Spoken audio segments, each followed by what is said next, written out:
Alright, the Rings of Power. And honestly, this episode actually hit many the right notes. I have to admit, I was pleasantly surprised. I'll tell you why this episode worked so well for me. First off, Sauron. The man, while the Dark Lord is just playing everyone like a master puppeteer. The way he manipulates Celebrimbor? That's pure villainy at its finest. He's not just whispering poison into his ear like some basic manipulator. No, Sauron's got Celebrimbor trapped in this psychological loop, a bit like a twisted version of Groundhog Day, where he's slowly losing his grip on reality. It's not just a game of deceit, it's a calculated, slow-burning destruction of Celebrimbor's mind. Sauron even goes so far as to change the color of his own blood, making Celebrimbor look completely unhinged to everyone else. That's some next-level manipulation. I loved how Sauron is working in the shadows, pulling strings in such a subtle yet diabolical way that it almost feels like he's toying with the entire world from a distance. And then there's poor Myrdonia, who unfortunately gets caught in the crossfire of Sauron's grand scheme. The guy sets her up to be killed, but what's even worse is that he makes it look like Celebrimbor was the one who did it. It's a cold, calculated move that really highlights how much of a mastermind Sauron is. He's not just breaking Celebrimbor physically, he's dismantling the guy's reputation piece by piece. That's where the true brilliance of Sauron's character comes out. He doesn't need to swing a sword to wreak havoc. His power lies in breaking people emotionally and mentally, and this episode captured that perfectly. Now let's talk about the friendship between Elrond and Durin. Finally, a bit of heart and genuine connection amid all the chaos. It's been one of the most compelling dynamics in the show, and this episode really hits that emotional core. Elrond is desperate for Durin's help, and for a moment, it looks like Durin might turn his back on him. The tension is real. But then Durin does what we've come to love about his character. He shows that deep loyalty, that ride-or-die mentality. Not only is he willing to help Elrond, but he's also ready to go as far as overthrowing his own father to do what he believes is right for his people. That's a huge move, and it adds so much depth to his character. You can feel the weight of the decisions these characters are making, and it makes their bond all the more meaningful. Speaking of Elrond, he's an absolute force in this episode. Whether it's in battle or in diplomacy, Elrond proves why he's such a pivotal figure. That scene where they're discussing how to get the dwarves help, right in front of the orcs, and they're speaking in Elvish? Brilliant. The orcs have no clue what's going on, and the whole thing is handled so cleverly. It's those kinds of small, smart moments that show the tactical genius of the elves. This is the kind of cleverness and finesse I wish we'd see more of in the show. Elrond is really stepping up as a leader, and it's been great to see that progression. Now, onto the battle scenes. I'll be honest, I wasn't expecting much, but wow, did they deliver. The intensity, the choreography, it was all there.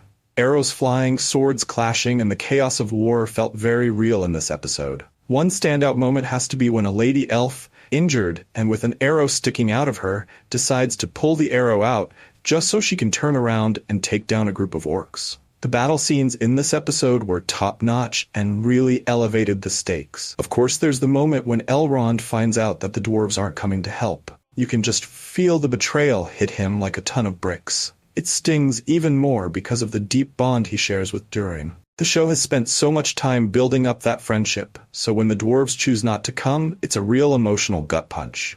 And this isn't one of those forced emotional moments. It works because the show earned it. The payoff is real. And lastly, can we take a moment to appreciate one thing? No Harfoots. Thank God. The Harfoots have been the least engaging part of the show, and their absence here was a blessing. They're like the celery of this show, filler that no one's really asking for. This episode was all the better for not having them around. Oh, and before I go towards the stuff that I didn't like, I have to mention something. I recently watched the latest video by Critical Drinker, where he reviewed this episode, and I have to say, he completely missed the point. Don't get me wrong, I usually enjoy his content, but it feels like he's more focused on maintaining this persona of harsh criticism than giving a fair review. It's like he's dead set on bashing nearly everything, even when it's actually good, all for the sake of racking up views. When the Rings of Power delivers something genuinely decent, he still finds something to nitpick. And honestly, it just comes off as forced.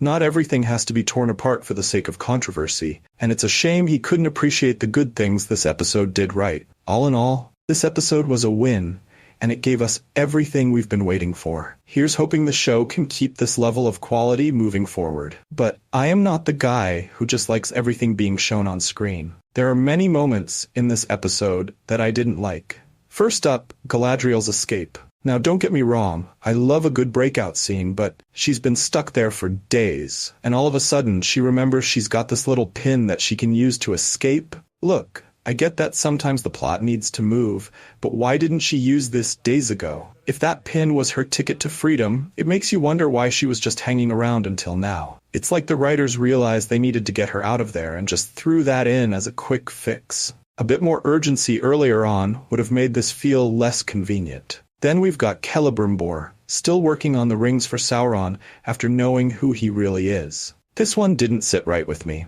Celebrimbor is supposed to be a smart guy, a master craftsman, and yet, even after Sauron's true face is revealed, he still completes the work on the rings. Sure, he has this moment where he decides to destroy them afterward, but that feels like it's a bit too late, doesn't it? He knows how dangerous these things are, and yet he goes ahead and finishes the job anyway. That whole arc could have had more tension if he resisted sooner, or maybe struggled with the decision before getting all the way to completion. Then there's the moment where Elrond decides not to comply with Adar, a great scene with some real weight to it. But the issue here is that Adar just lets him go? Elrond is unarmed, he's not in a position of power, and Adar had every chance to imprison him. Instead, he's like, we'll meet on the battlefield. Really? This felt like a missed opportunity. It would have made more sense if Adar, a master himself, had at least tried to detain Elrond. It's little details like this that can make or break the tension in a scene, and this one fell a bit flat. Now that Uruk scene, where one of the orcs says to Adar, I thought you loved us. I'll be honest, that just didn't work for me. The portrayal of orcs as these emotional, almost human-like creatures feels a bit forced. The orcs are supposed to be brutal, relentless, and dark. Not misunderstood monsters with daddy issues. The whole orcs with feelings vibe takes away from what makes them such terrifying villains. It just felt off. Speaking of Galadriel, when she's moving around in disguise among the orcs, it made me think, hang on, shouldn't they be able to smell her? I mean, these are the same orcs that did sniff her out when they imprisoned her earlier in the series. There's this inconsistency with how the orcs' abilities are portrayed, and it feels like it's there just to serve the plot. If the orcs could sense her before, they should be able to do it now. It's little details like this that can take you out of the immersion. Another odd choice.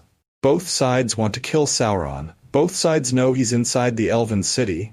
So what do? They decide to fight each other outside the city. Now, I get that this is setting up for an epic battle, but logically, shouldn't they at least be trying to go after the guy they both want dead? Instead, they're busy hacking away at each other, while the real threat is just chilling inside. It just didn't make sense from a tactical standpoint. And can we talk about the orcs' trebuchets? They've got these massive weapons capable of destroying parts of a mountain, but do they use them to, blow up the city walls? Nope. The orcs have a huge advantage with these siege weapons, and it feels like they're just sitting on their hands instead of using them strategically. The battle could have been over so much quicker if they'd put those things to good use. The troll situation was also a bit of a head-scratcher. There was one troll. One. Not a tribe, not a horde, not even a small group. Just one. Now, trolls are supposed to be this massive, terrifying force in battle, but having just one show up makes it feel a bit underwhelming.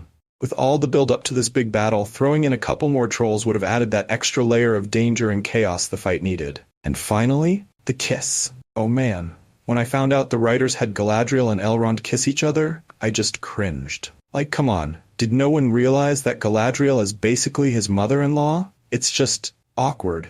It felt completely unnecessary. They could have done without that entirely, and the scene would have been so much better.